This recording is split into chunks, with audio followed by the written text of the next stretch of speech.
Senator John McCain and Secretary of State Kerry quoted Ms. Obagi at the Senate Foreign Relations Committee hearing while making their case that the Syrian opposition is not dominated by extremists and are almost solely located in the northern part of that country.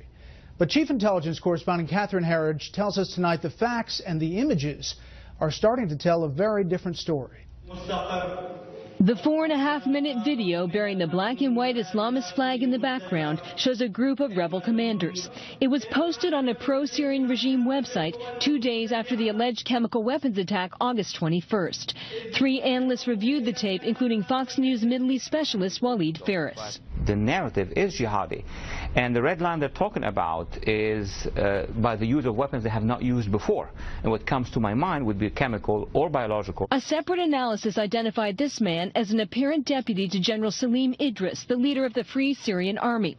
The president of the Middle East Media Research Institute, or MEMRI, which also reviewed the tape, told Fox News, quote, "The message is, if the West doesn't act, we too will have no red lines and will use chemical weapons."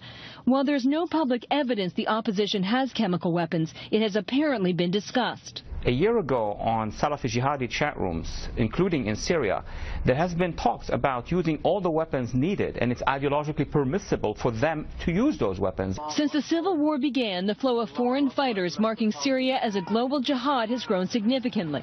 One estimate, more than 10,000 Islamist fighters, many are battle-hardened and effective. This is a dire situation where we have the Assad regime, which is despicable on the one hand, and Al-Qaeda and its allies on the other. What we're seeing inside Syria right now is very much a replay of what happened in Iraq.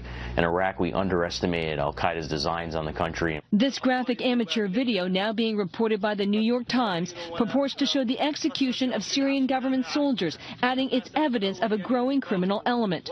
The Times, which says the video was smuggled out of the country by a former rebel, was edited, cutting to black before the guns go off. Fox News cannot independently verify the contents of the tape. The true composition of the rebels is a question the House and Senate Intelligence Committees, led by Republican Mike Rogers and Democrat Dianne Feinstein, continue to wrestle with, according to a former senior staff member. It's a hard intelligence question. There's no question about that. It's an imperfect business, but I think we're getting there, and we can have some confidence that there are elements of the rebels that we can support. The issue is whether a limited military strike will strengthen the hand of Al-Qaeda and groups seeking to establish an Islamist state in Syria. As one observer noted today, what is considered moderate on the ground in Syria is a far cry from the American concept. Brett. Much more on this with the panel. Catherine, thank you.